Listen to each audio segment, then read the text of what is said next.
Bismillahirrahmanirrahim. Assalamualaikum warahmatullahi wabarakatuh. Jumpa lagi dengan BK Sahabat Seru. Bagaimana kabarnya teman-teman semua? Mudah-mudahan selalu dalam kondisi yang sehat, selalu semangat untuk terus belajar, dan selalu dalam lindungan Allah Subhanahu wa Ta'ala. Pada kesempatan kali ini, saya akan berbagi materi bimbingan konseling kurikulum merdeka kelas 7 semester 1.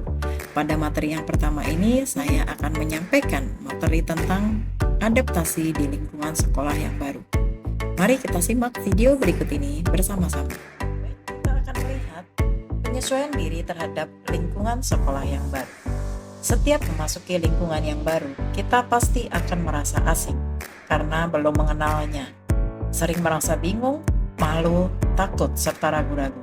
Banyak ditemukan hal-hal yang baru yang tidak ditemukan pada waktu sekolah di sekolah dasar SD. Ada peribahasa yang mengatakan, kalau tak kenal, maka tak sayang. Ini berarti kita harus mengenal lingkungan yang baru supaya dapat menyayanginya atau merasa senang. Kalau kita sayang dan merasa senang, maka kita akan betah tinggal di dalam sekolah yang baru, sehingga kita dapat bermain dengan gembira, belajar dengan tenang, dan dapat meraih prestasi yang optimal. Untuk itu, kita harus mengenal dan memahami segala sesuatu yang ada di lingkungan sekolah yang baru kita masuki. Antara lain, yang pertama yang harus kita tahu adalah mata pelajaran yang ada di sekolah baru kita. Kemudian yang kedua, guru-guru yang mengajar. Yang ketiga, ruangan-ruangan yang ada di sekolah baru kita. Kemudian yang keempat, toilet. Yang kelima, teman-teman satu kelas.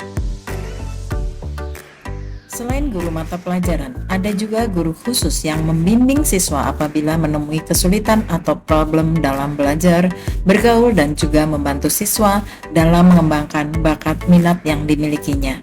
Guru tersebut adalah guru BK atau konselor sekolah. Di setiap kelas terdapat guru yang bertanggung jawab mengurus dan mengawasi kelasnya, juga berfungsi sebagai pengganti orang tua di sekolah yang disebut dengan nama wali kelas. Di sekolah yang baru, kita akan mempunyai teman-teman yang berasal dari sekolah lain, juga kakak kelas. Sebaiknya kita harus bisa bergaul dengannya. Selain itu, ada juga kegiatan di luar jam pelajaran sekolah yang disebut dengan ekstrakurikuler. Di setiap sekolah memiliki jenis mata ekstrakurikuler yang berbeda-beda, seperti contohnya pramuka, PMR, PKS, kesenian, bela diri, olahraga, keagamaan, yang kita bebas memilih kegiatan tersebut sesuai dengan bakat dan minat kita masing-masing. Di sekolah yang baru, kita harus belajar menyesuaikan diri dengan lingkungan sekolah yang baru.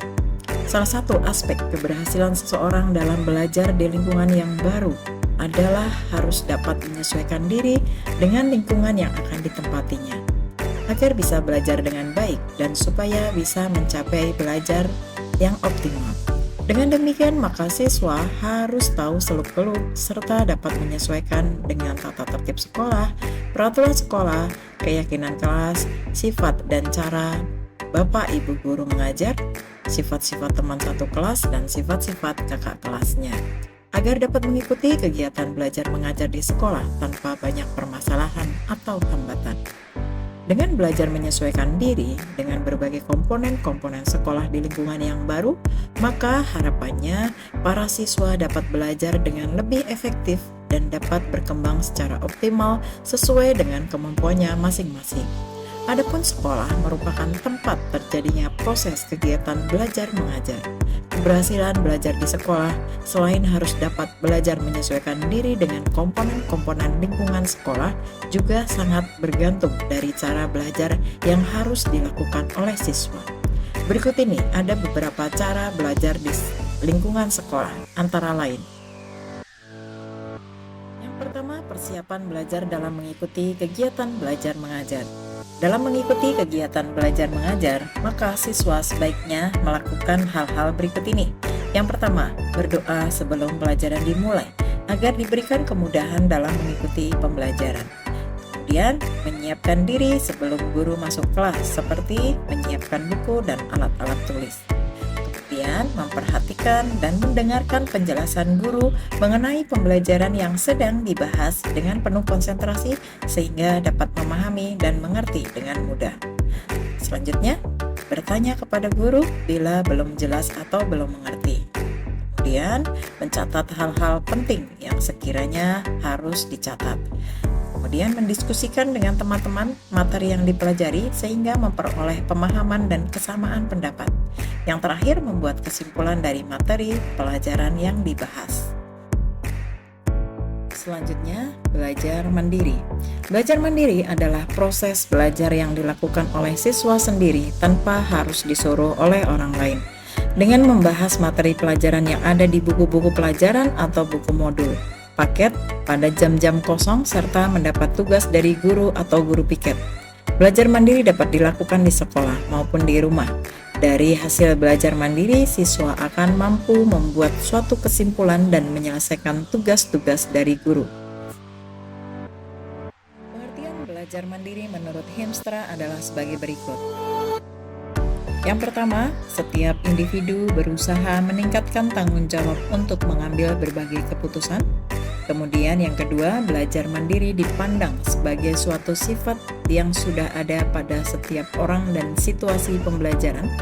Yang ketiga, belajar mandiri bukan berarti memisahkan diri dengan orang lain. Yang keempat, dengan belajar mandiri, siswa dapat mentransferkan hasil belajarnya yang berupa pengetahuan dan keterampilan ke dalam situasi yang lain. Kemudian yang kelima, siswa yang melakukan belajar mandiri dapat melibatkan berbagai sumber daya dan aktivitas seperti membaca sendiri, belajar kelompok, latihan-latihan, dialog elektronik, dan kegiatan korespondensi. Selanjutnya yang terakhir, peran efektif guru dalam belajar mandiri masih dimungkinkan sebagai dialog dengan siswa, pencarian sumber, mengevaluasi hasil, dan memberi gagasan-gagasan kreatif. Beberapa institusi pendidikan sedang mengembangkan belajar mandiri menjadi program yang lebih terbuka seperti di Universitas Terbuka sebagai alternatif pembelajaran yang bersifat individual dan program-program inovatif lainnya. Nah, selanjutnya kita akan beralih ke belajar kelompok. Belajar kelompok merupakan kegiatan belajar bersama-sama antara beberapa siswa dalam satu kelompok untuk membahas materi pelajaran yang diberikan atau ditugaskan oleh gurunya. Anggota kelompok sebaiknya antara 3-6 orang siswa agar tidak terlalu ramai dan dapat membahas materi pelajaran dengan baik. Dalam kegiatan belajar kelompok biasanya diadakan diskusi kelompok, yaitu membahas persoalan tertentu secara bersama-sama dengan menampung berbagai pendapat dari masing-masing anggota kelompok. Kemudian diambil suatu kesimpulan atau hasil dari pendapat kelompok. Berikut ini adalah beberapa contoh cara belajar kelompok antara lain. Yang pertama, menentukan anggota dan jumlah kelompoknya. Kemudian yang kedua, menentukan topik dan membaca buku atau modul pelajaran bersama-sama. Kemudian yang ketiga, merangkum atau meringkas materi pelajaran. Yang keempat, mengerjakan tugas-tugas atau latihan-latihan bersama. Kemudian yang kelima, mengadakan tanya jawab. Satu siswa bertanya kepada siswa lain, memberi jawaban dan dapat dilakukan secara bergantian. Kemudian yang terakhir, membuat kesimpulan dan materi yang telah didiskusikan. Mengadakan tanya jawab, membahas pokok-pokok persoalan tersebut di atas, kemudian menampung berbagai pendapat dari anggota kelompok lain, kemudian membuat kesimpulan dari hasil diskusi kelompok. Demikian tadi materi tentang adaptasi di lingkungan sekolah yang baru. Mudah-mudahan materi ini bermanfaat untuk kita semua. Kita akan ketemu lagi pada video-video BK Sahabat Seru berikutnya. Terima kasih telah menonton video ini. Wassalamualaikum warahmatullahi wabarakatuh.